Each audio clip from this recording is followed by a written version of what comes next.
Chapter जो हमारे पास है that is formal and informal organization. देखो, ट्वेल्थ में भी किया था ये फॉर्मल और इनफॉर्मल ऑर्गेनाइजेशन क्या है।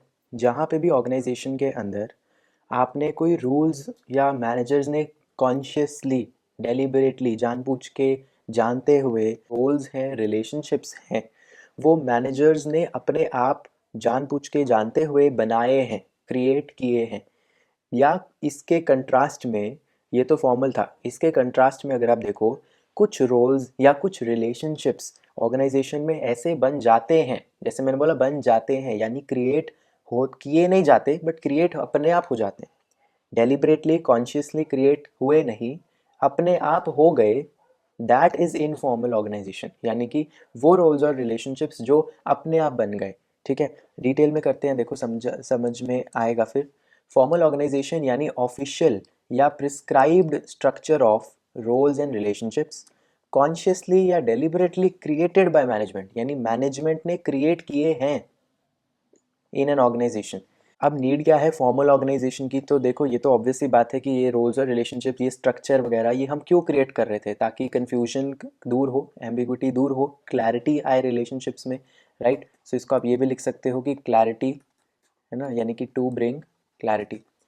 प्रोवाइड स्पेशलाइजेशन, कि आपको पता है एक जो स्ट्रक्चर्स क्रिएट किया, जॉब्स क्रिएट हुई, तो उस जॉब पे पता है कि वो बार बार वही जॉब मान लो एक बंदा करेगा, उसमें स्पेशलिस्ट बन जाएगा, इसलिए वो क्रिएट की गई कि हाँ ये एक जॉब है ताकि यहाँ पे जो भी बैठे वो इसमें स्पेशलिस्ट है।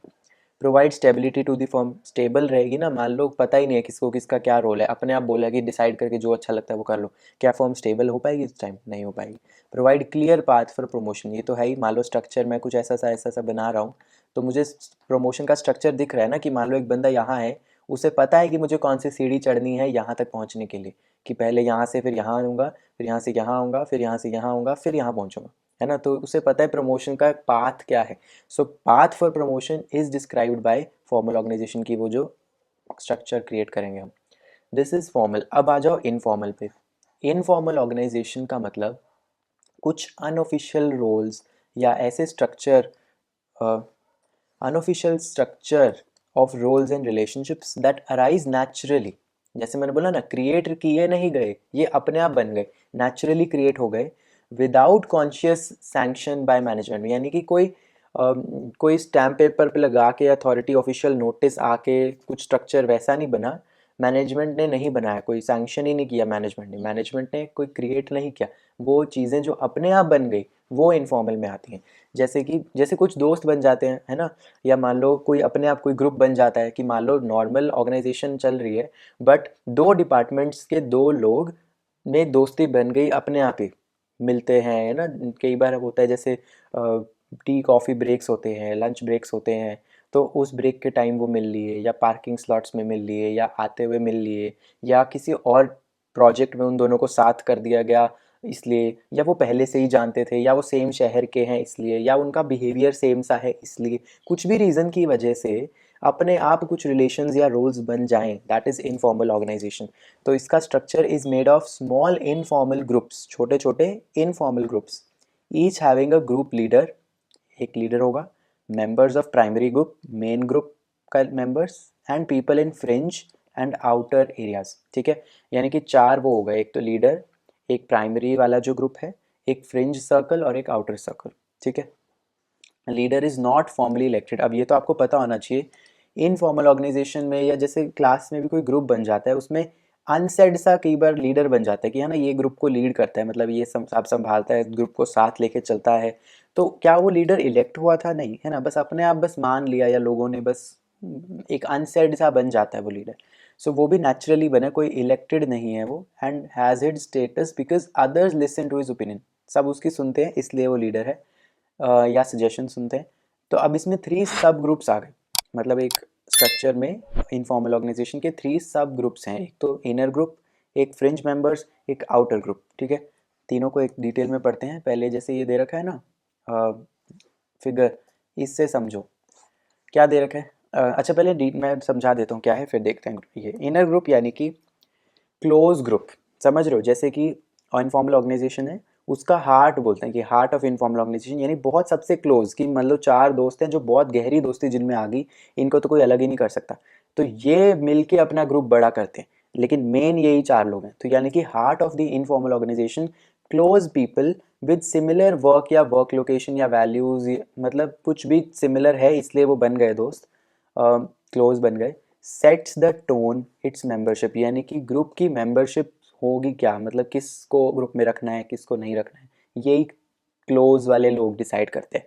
और ग्रुप का टोन, कि ग्रुप बेसिकली किस चीज़ के लिए है या क्या करता है, या मेन इस ग्रुप में क्या होता है क्या चलता है, वो टोन यही वाले इनर ग्रुप डिसाइड करते हैं। ठीक है, जैसे ये दे रखा है ना, inner group A B C D, ये 4 लोग इनर ग्रुप के हैं। इसके अलावा फ्रिंज मेंबर्स आते हैं। फ्रिंज मेंबर्स यानी not yet fully accepted by the members of inner group, ये वाला, यानी कि अभी ये आउटर में भी नहीं है लेकिन ये इनर में भी पूरी तरीके से एक्सेप्टेड अभी नहीं हुए। तो हो सकता है कि ये फ्रिंज वाले इनर ग्रुप में ज्वाइन कर ले, इनर ग्रुप में चले जाएं। ये भी हो सकता है कि ये फ्रिंज वाले ज्वाइन ना होके आउटर ग्रुप में ही चले जाएं कि हमें नहीं आना इस ग्रुप में। सो यानी कि they will either join the inner group और they will become a part of out group, या तो इनर में जाएंगे या आउटर में चले जाएंगे कि हमें नहीं जाना। आउट ग्रुप या लोनर्स, ये कौन होते हैं? देखो, ये वो है, they may have same work location या फॉर्मल रिलेशन विद मेंबर्स, यानी कि इन ये जो मेंबर्स हैं इस ग्रुप के, मेन ये, या मान लो कोई फ्रिंज भी आ गया, जैसे ई और एफ है, वो फ्रिंज वाले इसमें आगे मान लो। तो बेसिकली इन मेंबर्स के साथ इन आउट ग्रुप का कोई फॉर्मल या वैसे कोई रिलेशन है, सेम वर्क लोकेशन में है, या किसी मतलब जान पहचान है फॉर्मल नज़रिए से या फॉर्मल रीज़न की वजह से, but they don't share any close ties या don't want to surrender their independence, कि वो इतने क्लोज नहीं बन पाए, मतलब पास हैं बट फिर भी क्लोज नहीं बन पाए, है ना, मतलब वर्क लोकेशन एक ही जगह काम करते हैं लेकिन इतने क्लोज वो बन नहीं पाए, या वो उस ग्रुप में आ नहीं पाए। अब दोनों रीज़न हो सकते हैं, या तो उन्होंने लिया नहीं या वो खुद बोलते हैं कि नहीं भाई हमें इस ग्रुप पे नहीं जाना, कुछ भी रीज़न हो सकता है उसका, है ना। तो basically they don't want to surrender their independence, ये भी हो सकता है कि हम नहीं चाहते कि हम किसी ग्रुप में एसोसिएटेड हो जाए, हमें अपनी इंडिपेंडेंस प्यारी है, कुछ भी बेसिकली रीज़न हो सकता है। तो किसी भी रीज़न की वजह से अगर वो इन ग्रुप में नहीं जा रहे हैं, then they are a part of out group, इनको लोनर्स बोलते हैं। ठीक है, तो ये आपके सब ग्रुप्स हो गए। इसके बाद आ जाओ डिस्टिंक्शन, ये बहुत बार पूछता है आपसे, फॉर्मल और इनफॉर्मल ऑर्गेनाइजेशन में डिफरेंसेस लिखने हैं। बहुत सिंपल से हैं, देखो, फॉर्मल ऑफिशियल था, प्रिस्क्राइब्ड था, वो अनऑफिशियल है, जैसे बोलो नेचुरली बन जाते हैं, नेचुरल स्ट्रक्चर है। फॉर्मल ऑर्गेनाइजेशन डेलीगेशन वगैरह से बनती है ना, मैकेनिस्टिक अप्रोच है कि काम किसी को दिया वैसे दिया वैसे दिया, ऐसे फॉर्मल लाइंस पे चलता है। वो फॉर्मल लाइंस पे नहीं है, वो सोशल इंट्रैक्शंस पे है, इनफॉर्मल, कितने दोस्ती बनी, ह्यूमनिस्टिक अप्रोच है। वो मैकेनिस्टिक थी, ये ह्यूमनिस्टिक है। Brings life into the body, वो डिसिप्लिन या ऑर्डर ला रहा है, क्योस कम कर रहा है, वो लाइफ जान लाता है ग्रुप में, है ना, informal. Then formal, it is deliberately impersonal, यानी कि पर्सनल रिलेशंस नहीं रखते, कि पर्सनल बातें नहीं पूछते कि कैसा दिन है कैसा जा रहा है, वो काम की बातें करते हैं, इम्पर्सनल रिलेशन। इनफॉर्मल में पर्सनल रिलेशंस, वो काम की बातें कम करेंगे और बाकी एज अ पर्सन क्या है वो सब बातें ज़्यादा करते हैं। समझ रहे हो ना?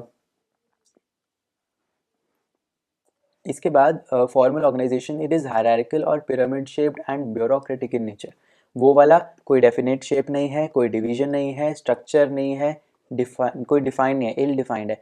साइको सोशल सिस्टम, साइकोलॉजिकल और सोशल दोनों का कॉम्बिनेशन है, वो वाला ब्यूरोक्रेटिक नेचर है, बिकॉज वो सिर्फ काम से रिलेट करता है। समझ गए? इसके बाद it's task goals and values are mainly economic oriented, कि है ना, एफिशिएंसी लानी है, प्रोडक्टिविटी, बेसिकली काम की बातें, एफिशिएंसी, प्रोडक्टिविटी, प्रॉफिटेबिलिटी, ग्रोथ, ये सब भी बातें होती हैं। वहाँ पे किसके बारे में बात होती है? सोशल सेंटरिंग बातें होती हैं, individual and group satisfaction, affiliation, को फ्रेंडशिप, एस्टीम, ये सब। ठीक है। Then formal manifested into charts and manuals, मतलब ऑर्गेनाइजेशन के चार्ट्स में, मैनुअल्स में, बुक्स हैं कोई ऑर्गेनाइजेशन की खुद की, नोट्स हैं जो भी, उसमें ये आपको मिलेगा, इन स्ट्रक्चर के हिसाब से वो चलता है। इनफॉर्मल का उसमें ऑर्गेनाइजेशन के चार्ट्स या मैनुअल्स पे कुछ जिक्र नहीं होता ना। इनफॉर्मल मतलब कोई ऑर्गेनाइजेशन की कोई बुक है, उसमें थोड़ी लिखा होगा हाँ राम और श्याम दोस्त हैं, ये सब नहीं लिखा होता, राइट। सो वो देन फॉर्मल वाली जो है वो इंस्टीट्यूशनल अथॉरिटी है, यानी कि एक पोजीशन अपने साथ वो लेके आती है। Informal authority attaches to a person, it flows upwards और horizontally and it has to be earned, यानी कि इनफॉर्मल अथॉरिटी की, इनफॉर्मल अगर कोई लीडर है वो कमाया है उसने, क्योंकि वो लोग उसे मान रहे हैं या जो भी रीज़न हो सकता है। जो फॉर्मल अथॉरिटी है वो डाउनवर्ड फ्लो करती है एंड इट इज़ डेलीगेटेड, जैसे मैंने बताया सुपीरियर सबॉर्डिनेट को ऑर्डर्स देता है, that is flow vertically. Informal authority में तो ग्रुप है ना, तो टीम है, तो बस वो एक लीडर है जो सबको बताता है, तो वहाँ पे जो फ्लो ऑफ अथॉरिटी है दैट इज हॉरिजॉन्टली, मतलब अपने ही वो टीम में बस अथॉरिटी फ्लो होती है। It has a prescribed system of behaviour, ये सब कुछ डिसाइड, रूल्स वगैरह रेगुलेशंस वो सब होते हैं ना। वहाँ पे अनरिटन नॉर्म्स होते हैं, जैसे ग्रुप में होता है ना कि कुछ अनसेड रूल्स हैं इस ग्रुप के, कि हाँ इस ग्रुप में कभी भी कोई गालियाँ नहीं देगा, हो सकता है कोई ऐसा ग्रुप हो, या इस इनफॉर्मल ग्रुप में कि है ना दोस्त सब मिले हैं तो रूल है कि कोई किसी को सॉरी थैंक यू नहीं बोलेगा। Just saying as an example कि कुछ अनरिटन नॉर्म्स या वो सब होते हैं कि बिहेव कैसे करना है। देन आप इसमें लिख सकते हो फॉर्मल में, it is rational and created to meet the organisation goals, मतलब ऑर्गेनाइजेशन के लिए बना है ना एट द एंड, वो स्टेबल परमानेंट प्रिडिक्टेबल, वो वाला सोशल सेटिस्फैक्शन के लिए बना है। अनप्रिडिक्टेबल है काफ़ी, कुछ पता नहीं ना किसकी दोस्ती कब टूट जाए या क्या हो जाए।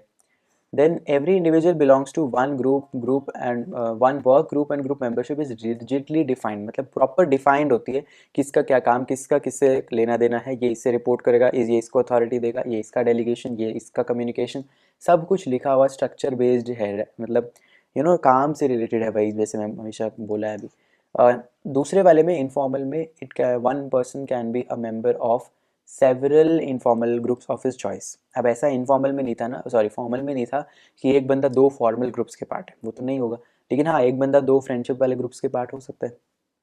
हाँ, also he may be leader in one and follower in other, हो सकता है ना एक ग्रुप में वो लीडर है लेकिन वो दूसरे ग्रुप में भी एक दोस्त बन के फॉलोअर है या जो भी। बेसिकली इनफॉर्मल में कुछ स्ट्रक्चर डिफाइंड नहीं होता जैसा इसमें होता है।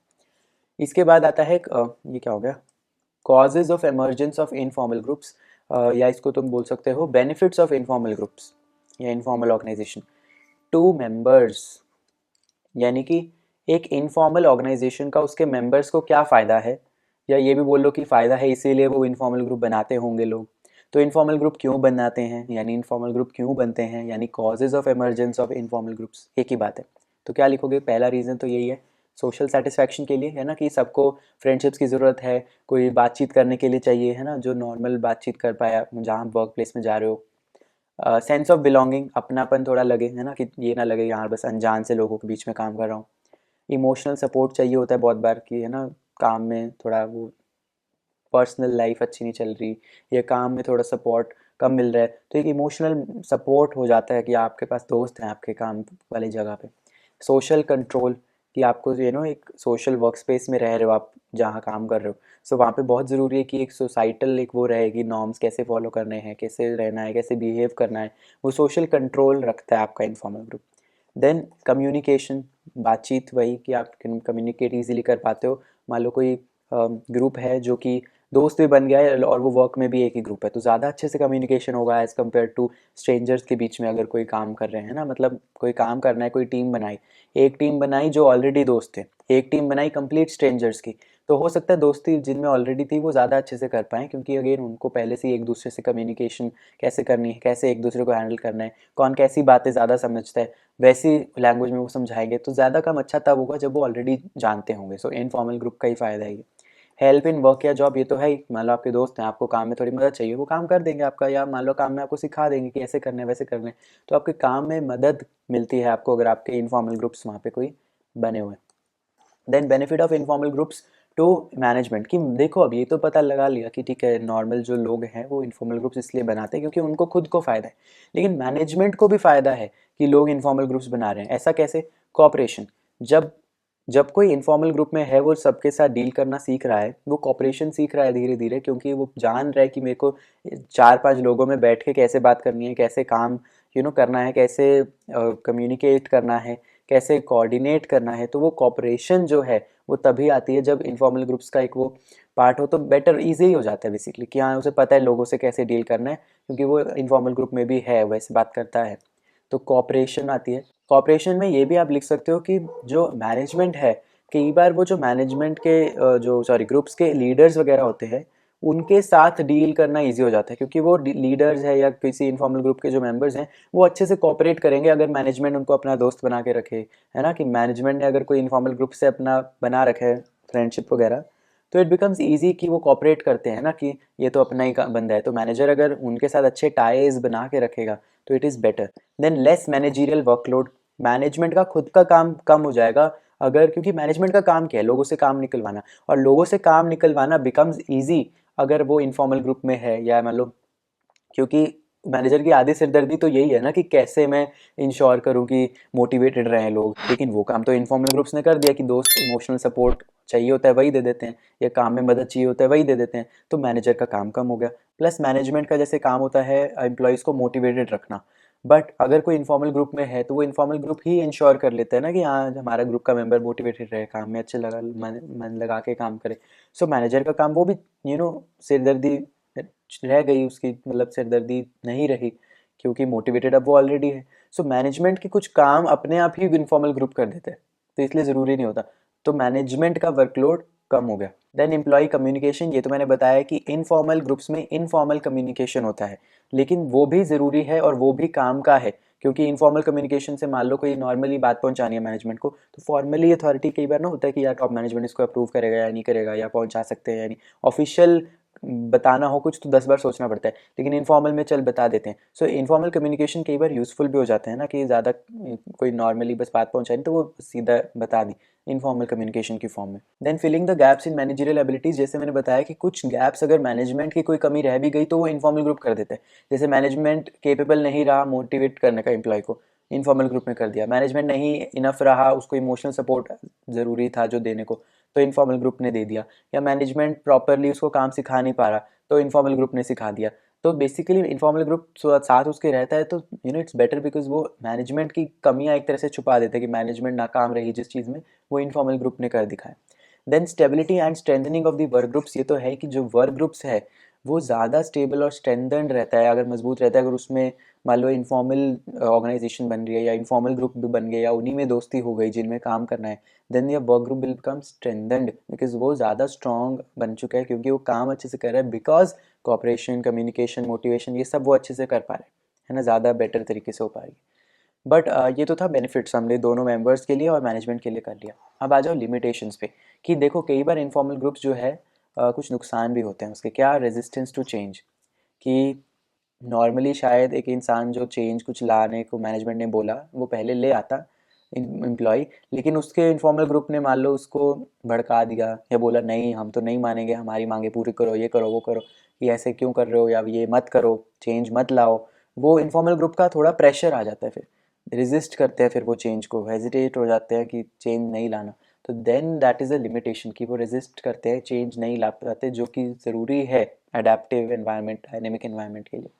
रोल कन्फ्लिक्ट क्या होता है कि मान लो जो फॉर्मल ऑर्गेनाइजेशन चाहती है और जो इनफॉर्मल ऑर्गेनाइजेशन चाहती है, वो दोनों कॉन्ट्राडिक्टरी हो गए थोड़े। मतलब समझ रहे हो कि फॉर्मल और इनफॉर्मल ऑर्गेनाइजेशन में रोल का ही कन्फ्लिक्ट आ गया। कि जैसे मान लो कोई एग्जांपल होता है इसमें कि मान लो ब्रेक मिलता है काम के बीच में, इनफॉर्मल वाला चाहेगा 15 मिनट का मिलता है, फॉर्मल चाहेगा कि 10 मिनट का ही दे दो बहुत है, इनफॉर्मल चाहेगा कि नहीं 15 मिनट तो कम है, मेरे को तो कम से कम आधा घंटा का ब्रेक चाहिए। सो अगेन यहाँ पे क्योंकि फॉर्मल कुछ और चाहता है, इनफॉर्मल कुछ और चाहता है। इनफॉर्मल का रोल ऑर्गेनाइजेशन पूरा करना है, इनफॉर्मल का रोल मज़े करना है या जो भी साथ में टाइम बिताना है, सोशल सेटिस्फेक्शन लाना है। तो दोनों का रोल्स ही अलग है, इसलिए रोल क्लैश हो रहा है, यहाँ पे कन्फ्लिक्ट आ रहा है, कॉन्ट्राडिक्ट कर रहे हैं दोनों एक दूसरे को। फिर आता है ग्रुप थिंकिंग फिलॉसफी। देखो कई बार क्या होता है group thinking in the sense भेड़ चाल में चलना, कि एक इंडिविजुअल अपनी आइडेंटिटी लूज कर देता है to the group.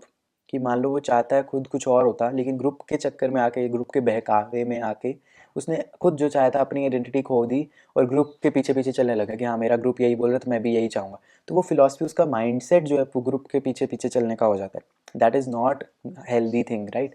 Then there is rumour. Informal organization में क्योंकि कम्युनिकेशन, बात कोई भी कहीं भी कैसे भी कर देता है, तो र्यूमर फैलना बहुत है कि इस डिपार्टमेंट का ये बंदा कुछ भी बक रहा है अगले डिपार्टमेंट को, तो वो अगले डिपार्टमेंट वाला और आगे आगे बताता रहेगा, तो ऐसे र्यूमर्स कुछ भी स्प्रेड हो जाते हैं। That is again grapevine जैसे किया था कम्युनिकेशन में, that is also a problem.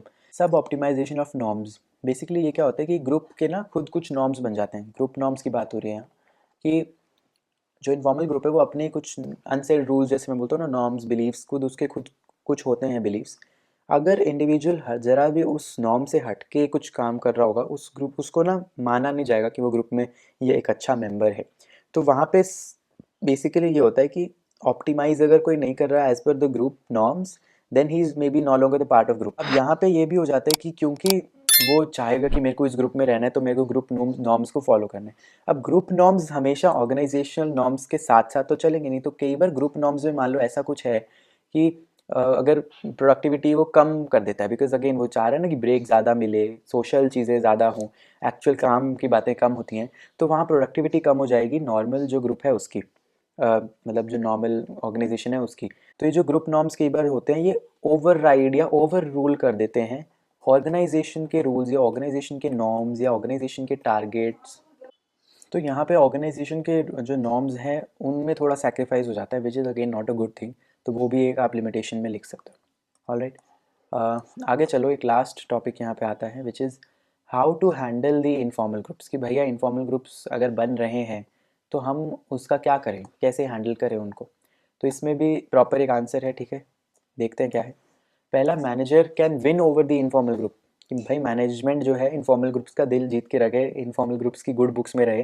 क्योंकि इनफॉर्मल ग्रुप होता है ना, कई बच्चे कुछ टीचर्स के से बिल्कुल पसंद नहीं होते, कुछ टीचर्स ग्रुप को, कुछ टीचर हैं जो उस ग्रुप को पसंद ही होते हैं, तो वो टीचर जो पसंद है वो चाहे थोड़ा बहुत काम दे भी रहे ना, वो भी कर लेते हैं, यार चल अपने ये अच्छा टीचर है इसका काम देख लेते हैं। सो ये होता है कि मैनेजमेंट अगर गुड बुक्स में रहे इनफॉर्मल ग्रुप की, तो इनफॉर्मल ग्रुप से काम बहुत निकलवा सकती है management. So management can win over the informal group by securing the cooperation या building good relations with the group leader. Members या लीडर के साथ करेंगे तो और अच्छा है। Then recognise the existence of informal organisation and willingly accept. कि भैया ऐसे मत करो कि हाँ कि मैं तो जानता ही नहीं कि ये है कौन इनफॉर्मल ग्रुप, मुझे नहीं पता। अनजान मत बनो, एक्सेप्ट करो कि हाँ है, तुम्हारी दोस्ती है, अच्छी है, जो भी है उसको एक्सेप्ट करो और उसके साथ वर्क करो कि कैसे आप काम उससे ले सकते हो।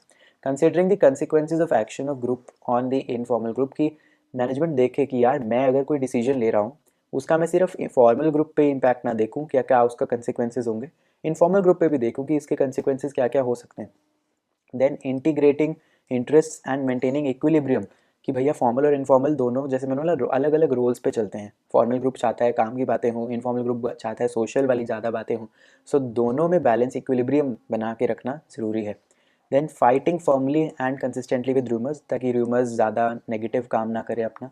Then when informal groups norms are acceptable they can be institutionalized as rules. कि कोई इनफॉर्मल ग्रुप का ऐसा कोई नॉर्म है जो कि एक्सेप्टेबल है, कि इतना बुरा नहीं है, कि चलो इस रोम पे चल रहे हो तो अच्छी बात है, तो उसको आप रूल भी बना सकते हो कि हाँ ऐसे अगर तुम्हें पसंद है सबको ही तो ऐसे रूल बना लो, बेटर।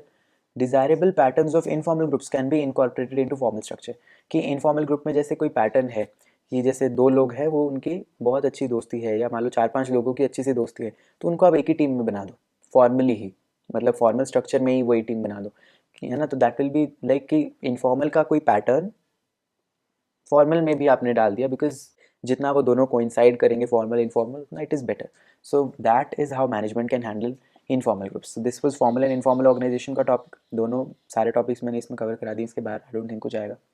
डिफरेंस भी कर दिया, benefits disadvantage, how to handle and normal तो क्या ही है, meaning and all. So this is all done. इसके बाद हम नेक्स्ट यूनिट पे चलेंगे which is unit 4। Unit 3 is completed from my side. So या